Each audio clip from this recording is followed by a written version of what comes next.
What is up, crazy fam? Guys, listen up. In today's video, we're gonna break down a build that will give you the ability to deal critical damage pretty much non-stop. It's super fun. I'm also using this build on the nightmare difficulty and the ads just disappear. Not only that, the elites get absolutely shredded, even the ones that don't have weak spots. And that's why I really enjoy this setup overall, because those elites that don't have weak spots, or even those bosses that are really annoying to hit when it comes to weak spots, that's when this setup shines. Because no matter what, you're landing a lot of critical damage. For the weapon, we're using the pulse rifle at plus 20. Gonna be using corrosive rounds in combination with momentum. Overall, this is a crazy strong combo. We get a lot of critical chance, and you can never go wrong with that. Now, for the second weapon, I would advise you use something that applies some kind of status effect, even if it's Enigma or any other weapon out there. And the reason for that is, even though right now I'm using this amulet right here, you can swap this out for this beauty, Chains of Amplification. This is one of my favorite items in the game. And the reason you want to do that is, let's say your mod is out on your main weapon,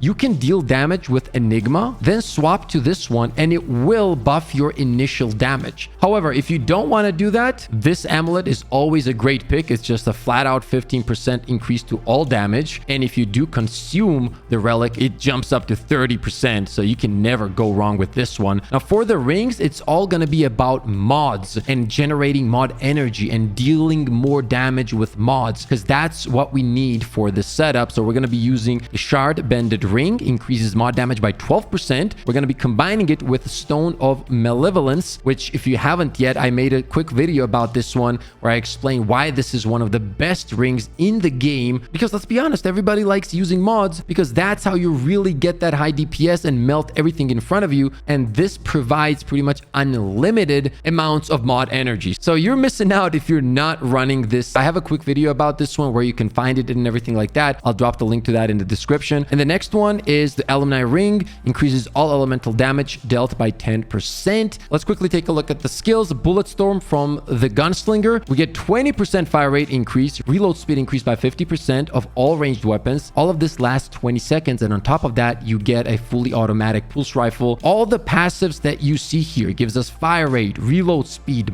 better ammo economy, swap speed. So you definitely want to be running Gunslinger for this one. And for the main class, we're going to be running the Hunter Dead to Rights, which is going to help us if we're landing weak spot damage. It's going to be extending our Hunter's Shroud, which, by the way, is very important for this build, because while you're reloading, you become invisible, and that first burst when you come out of the invisibility is going to be dealing 50% more damage, which gives you a huge spike in DPS. And if I'm honest, in general, it's just freaking fun, right? Going invisible every second is crazy, and it just makes the gameplay feel so much better. And the one and only Deadeye, flat out 40% increased range damage. I mean, why would you say no to that? Weak spot damage increase, 5% range critical chance. These are all the traits that I'm using right now. I am going to be re-rolling this when I get all my characters to level 10. So what you want to do here is start off with the Gunslinger skill, followed with the Hunter skill, and then followed with the mod. And just pay attention to the amount of critical shots. Okay, let's go. Look at those yellow numbers right there, just non-stop. Don't forget, you also have full auto. And it's all critical shots.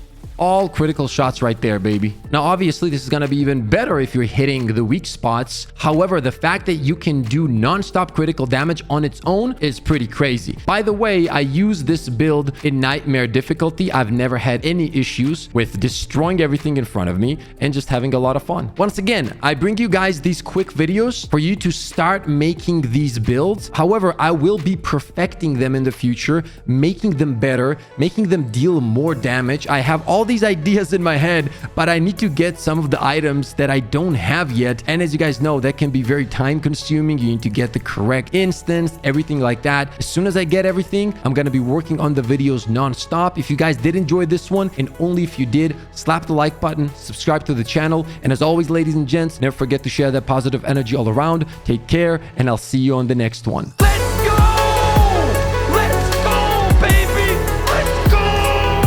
I mean, we literally have the best community of all time. Oh! Oh, he got no scoped.